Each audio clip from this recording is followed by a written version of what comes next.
Hi hello friends, welcome back to BJ kitchen heaven. ಎಲ್ಲರೂ ಹೇಗಿದ್ದೀರಾ? ಎಲ್ಲರೂ ಚೆನ್ನಾಗಿದ್ದೀರಾ ಅಂತ ಅಂದ್ಕೊಂಡಿದ್ದೀನಿ. ಸೊ ಇವತ್ತು ಹೆಲ್ತಿ ಡ್ರಿಂಕ್ ಟೈಮ್.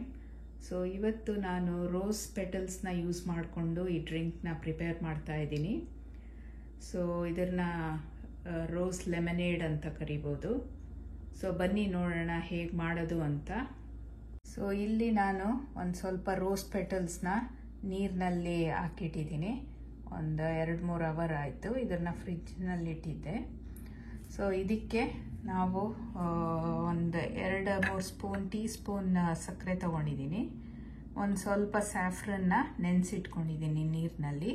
ಆಮೇಲೆ ಒಂದು ಸ್ವಲ್ಪ ಏಲಕ್ಕಿ ಪುಡಿ ಮಾಡಿ ಇಟ್ಕೊಂಡಿದ್ದೀನಿ. ಸ್ವಲ್ಪ ಲೆಮನ್ ಜ್ಯೂಸ್, ಒಂದು ಅರ್ಧ ಲೆಮನ್ ಜ್ಯೂಸ್ ತೊಗೊಂಡಿದ್ದೀನಿ.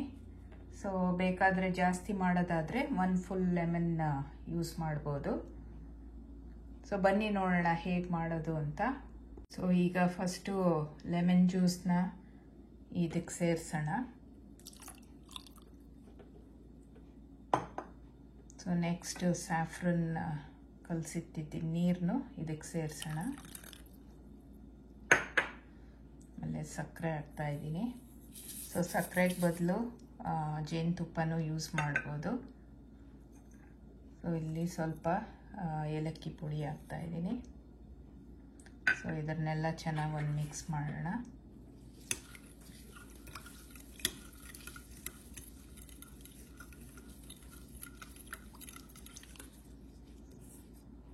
ಸೊ ಈಗ ರೋಸ್ ಲೆಮನೇಡ್ ರೆಡಿಯಾಗಿದೆ.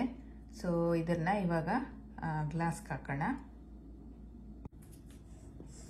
ಸೊ ಆ ರೋಸ್ ಪೆಟಲ್ಸ್ನ ಕೆಳಗೆ ಡೆಕೋರೇಷನ್ಗೆ ಅಂತ ಹಾಕಿದ್ದೀನಿ. ಸೊ ಅದರದ್ದು ಫ್ಲೇವರ್ ಎಲ್ಲ ನೀರಿಗೆ ಬಂದಿರುತ್ತಲ್ಲ, ಸೊ ರೋಸ್ ಫ್ಲೇವರು. ಸೊ ಆಮೇಲೆ ತೆಗೆದ್ಬಿಡ್ಬೋದು.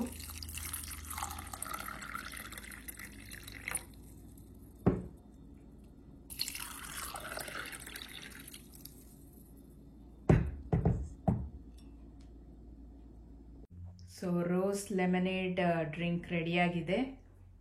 ಸೊ ನೋಡಿದ್ರಲ್ಲ ಫ್ರೆಂಡ್ಸ್, ಎಷ್ಟು ಸುಲಭವಾಗಿ ರೋಸ್ ಲೆಮನೇಡ್ ಡ್ರಿಂಕ್ ಮಾಡಿದ್ವಿ ಅಂತ. ಸೊ ಇದು ಹಾರ್ಡ್ಲಿ ಒಂದು 5-10 ನಿಮಿಷ ತಗೊಂತಷ್ಟೇ. ಸೊ ನೀವು ಒಮ್ಮೆ ಟ್ರೈ ಮಾಡಿ. ಸೊ ರೋಸ್ ಪೆಟಲ್ಸ್ ಇಲ್ಲ ಅಂದರೆ ರೋಸ್ ಸಿರಪ್ ಇದ್ದರೆ ಕೂಡ ಈ ಡ್ರಿಂಕ್ನ ಸುಲಭವಾಗಿ ಪ್ರಿಪೇರ್ ಮಾಡ್ಬೋದು. ಸೊ ಈ ವಿಡಿಯೋ ನಿಮಗೆ ಹೆಲ್ಪ್ ಆಗಿದೆ ಅಂತ ಅಂದ್ಕೊತೀನಿ. ಸೊ ಮುಂದಿನ ವಿಡಿಯೋಲಿ ಸಿಗ್ತೀನಿ. Take care. ಬಾಯ್.